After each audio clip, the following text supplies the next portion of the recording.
Hey guys, thanks for joining me in this new video. I'm very excited to introduce you today the basics of Bossa Nova guitar. So we'll be learning how to play a basic Bossa Nova pattern on guitar. Now the Bossa Nova is this style of music which comes from Brazil, and it mixes up basically the rhythms and the melodies of samba and other traditional styles from Brazil, together with the jazz harmony. So we'll be learning some chords, some cliches from Bossa Nova, together with a fingerstyle pattern and a few other things that make really unique this style. So you can listen to artists like João Gilberto and Tom Jobim, Vinícius de Moraes to really have an idea of what kind of music we're talking about. But we'll be learning something which sounds like this.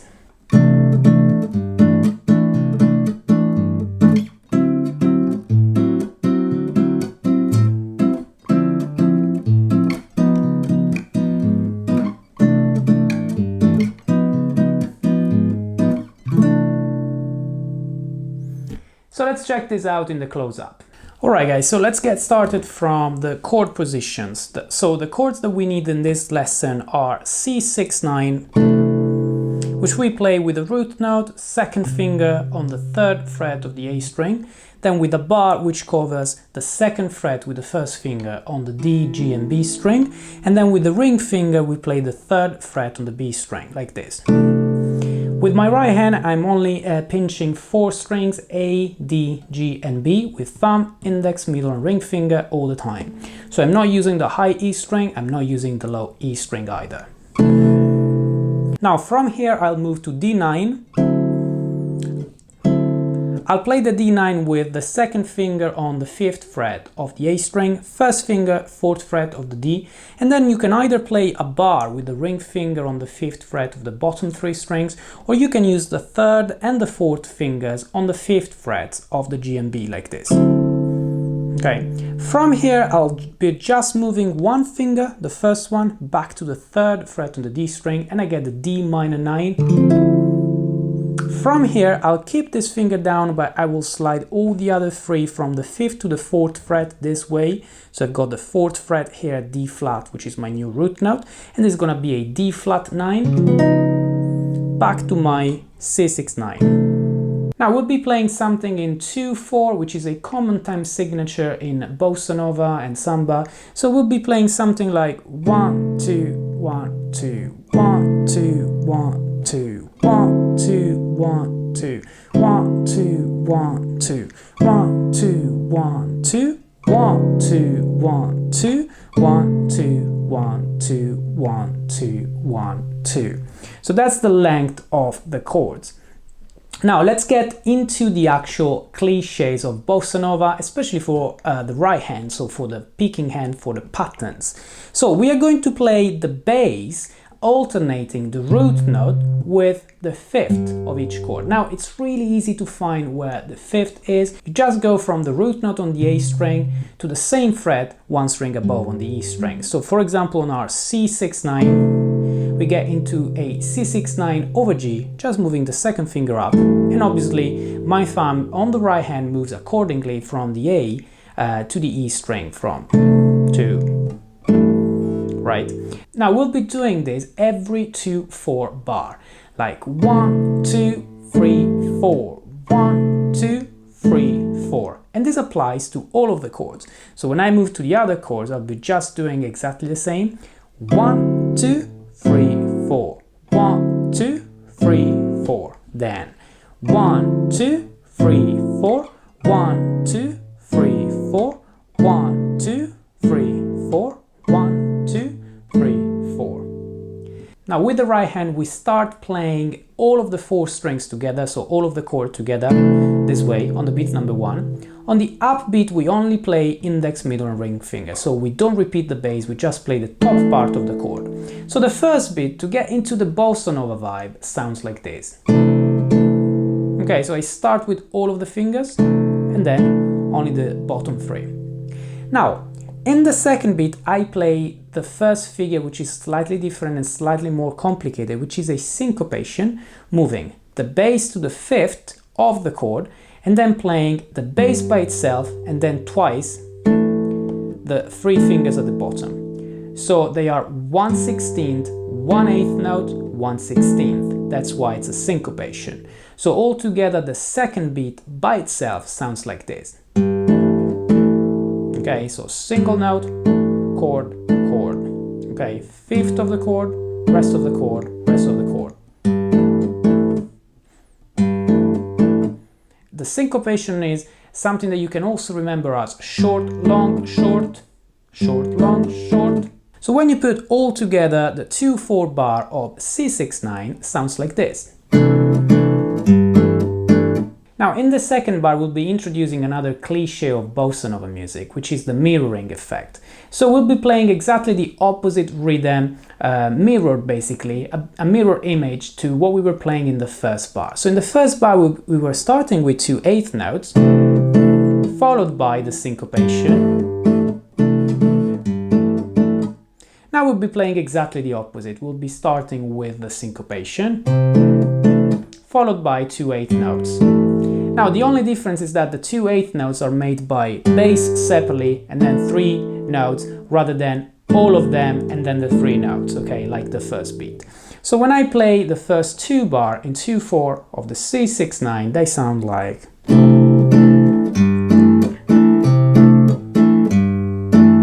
Already provides a little bit of bossa nova groove, so we are into a proper Brazilian vibe. From here you'll be just doing exactly the same on the D9.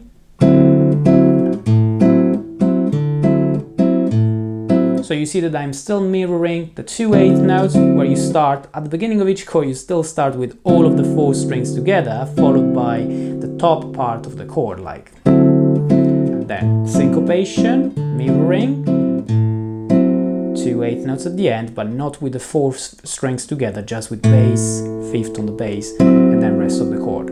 So if I play the first 2 chords now, they sound like this.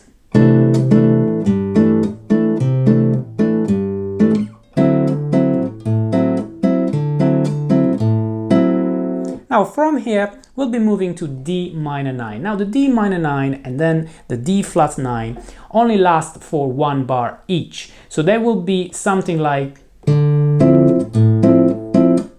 This is the D minor 9, 2 eighth notes, syncopation, then D flat 9, syncopation first, and then the 2 eighth notes. So we still mirror the same pattern, we don't change anything on the right hand, we just change the length of the chord. And then we're back to C6-9 for 2 bars. So this is a common chord progression in bossa nova, guys. So we just go from the first degree in C major, C6-9, we go to the second degree dominant 9, then we play the second degree minor 9 to play a 2-5-1 with a triton substitution of the 5. The 5 would be the G7. Now we're playing its triton as D flat 9, resolving on C6-9 again. And then if you want to create tension, triton of the 5 again, so again back to D flat 9, which is the triton of G7, which would be the dominant 7, the dominant 5th degree in C major. So what we can play all together is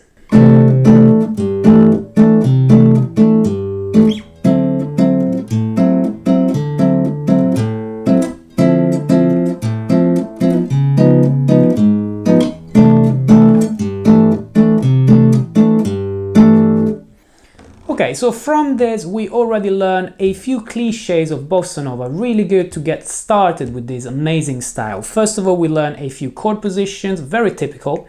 Then we learned that the bass always stays on the downbeats, okay? So it's always on 1, 2, 1, 2. If I play the whole bass line of this chord progression, it's gonna be 1, 2, same.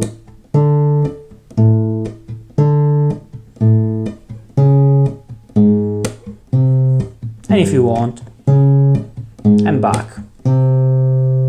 Okay, then we learned the mirroring effect, and we learned that we play with the thumb, the bass, and then with index, middle, and ring finger, the top part of the chord. We only start at the beginning of each chord playing them all together, and then we only play the top part of the chord. And during the syncopation, there is always going to be a bass separately, and then the rest of the chord clockwise, okay? Now let's start adding a few variations to this. We can start adding the D flat 9 in the last bar, like we said, to create again even more tension before starting again. So we'll be finishing with 1 bar of C6 9 rather than 2, followed by 1 bar of D flat 9. So if I play the chord progression, same pattern, just with this variation, it's going to be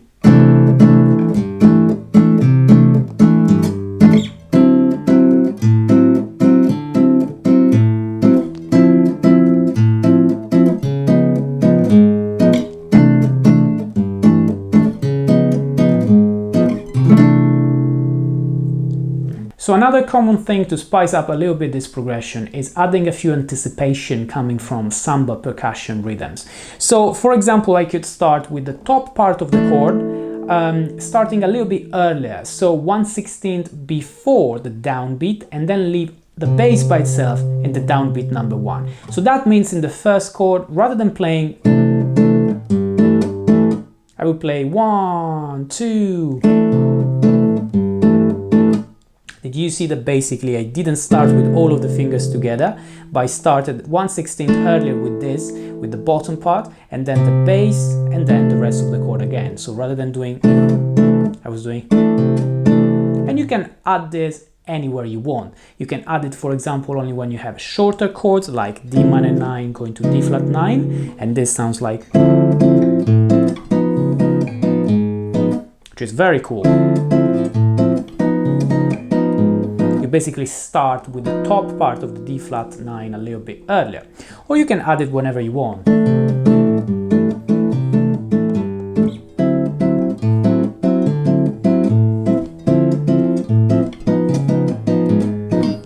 For example here, or you can add it in more places like this. 1, 2.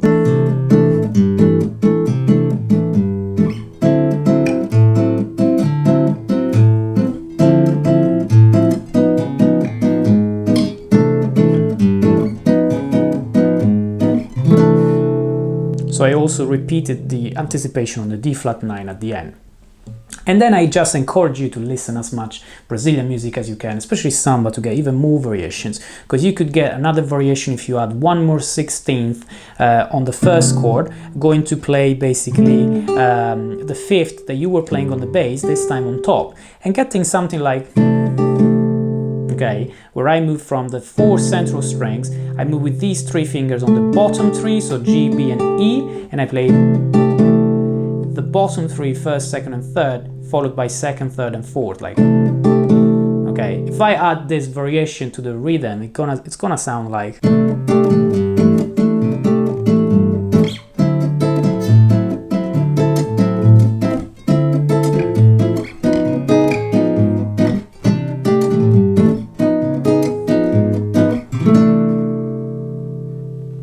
Alright guys, so don't forget to also keep listening to as much Brazilian music as you can to really get into the vibe and into the grooves of this amazing country and this amazing music. I hope you enjoyed this video guys. If you want to support my channel, feel free to like this video and share it with your family and friends. And don't forget to subscribe to this channel if you haven't yet, and hit the bell button to be notified when I release my new videos. If you have any comments or any feedback, please leave them in the comment section below and I will get back to you as soon as possible. Again, thank you so much for taking the time to watch this video. This really means a lot to me. This was the Bearded Guitarist. I'll be seeing you next week.